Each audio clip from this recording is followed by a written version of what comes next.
दर्शक बंधु आज सुना और रूपार नुआ मूल्य जारी प्रतिदिन सुना और रूपार नुआ मूल्य निर्धारण कर सुना और रूपा गहना किणवा चाहते कि योजना कर जाणी रखु आज सठिक रेट कौन अच्छी तेज आज सुना और रूपार सठिक दर आसन जाना।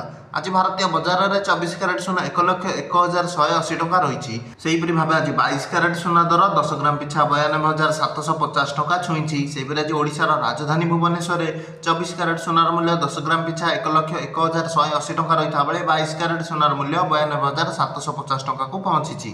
सेहीपरि आज भारतर राजधानी नुआदिल्ली में 24 क्यारेट सुनार दाम 1,01,330 टଙ୍କା और 22 क्यारेट सुनार मूल्य 10 ग्राम पिछा 92,900 टଙ୍କା रही।